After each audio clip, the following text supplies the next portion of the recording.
প্রাথমিক স্বাস্থ্যসেবার যে বিষয়টা আসছে এটা তো আমাদের দেশে আমরা দিতে পারি না, এটা তো, এবং এটার আমাদের আগামী দিনে প্রত্যেকটি অ্যাক্সিডেন্ট তো এখানে এরকম 4টেও হতে পারে একদিনে, এখন তো একটা হয়েছে, এটাই কোপ করা যাচ্ছে না, তো এটা তো দুঃখের বিষয়। এগুলো প্রথমে স্বাস্থ্যসেবার একেবারে প্রাথমিক ব্যাপার এগুলো, সেখানে আমাদেরকে অবশ্যই বিনিয়োগ স্বাস্থ্য খাতে এত কম বাংলাদেশের মানুষ সবচেয়ে বেশি ব্যয় করে পকেট থেকে স্বাস্থ্য খাতে, অথচ এটা সরকারের দায়িত্ব।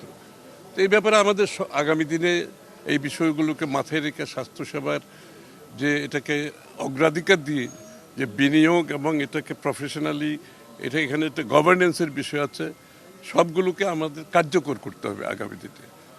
আর ফ্যামিলির প্রতি তো আমাদের এত বেদনাদায়ক যেটা আর বলার নাই, তাদেরকে তো এই বেদনা নিয়ে বাঁচতে হবে।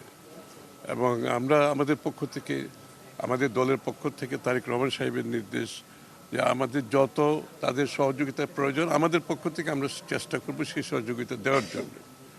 কিন্তু সবচেয়ে বড় কথা হচ্ছে আমাদের সকলের জন্য একটা শিক্ষণীয় ব্যাপার যে এইরকম একটা অ্যাক্সিডেন্ট কেন হলো, হওয়ার পরবর্তীতে যে স্বাস্থ্যসেবার দিয়ে আমাদের প্রশ্ন উঠছে, এটাও আমাদের চিন্তা করা দরকার। তো সকলের জন্য শিক্ষণীয় ব্যাপার। তো আমরা আশা করি এখান থেকে আমরা সামনের দিনগুলোতে অ্যাক্সিডেন্ট দেখছে হতেই থাকবে, এই ধরনের একটা দুঃখজনক অ্যাক্সিডেন্ট তো একটা কেউ কল্পনার বাইরে এরকম একটা বিষয়। তো এই সাথে যে পক্ষগুলো আছে সকলকে চিন্তা করার দরকার, এখন সকলে মিলে এই বিষয়টা সমাধান করতে হবে।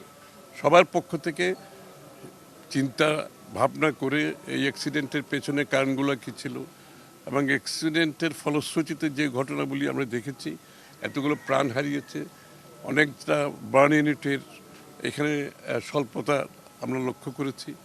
সুতরাং এগুলোর সমাধান তো আমাদেরকে করতে হবে। আর যে পরিবারগুলো হারিয়েছে তাদের আগামী দিনের দায়িত্ব 35 জন এই পর্যন্ত, হয়তো আরও আমি জানি না, আল্লাহর ইচ্ছা বাকি কি হয়।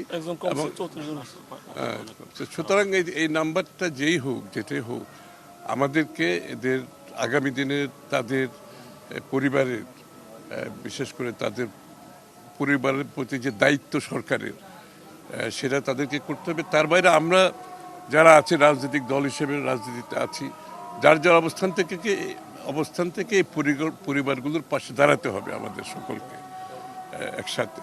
এটা আমাদের সকলের সমস্যা, এটা কোনো পরিবারের নয়। দেশের এই ধরনের একটা যখন ঘটনা ঘটে, পুরো দেশকে নাড়া দেয়, মানুষের মনকে, হৃদয়কে, তো এখানে এই সমস্যা কোনো, এটা পুরো দেশের দায়িত্ব, এটা আমাদের সকলের সমস্যাটাকে এইভাবেই দেখতে হবে এবং সকলে মিলে এগুলো সমাধান করতে হবে।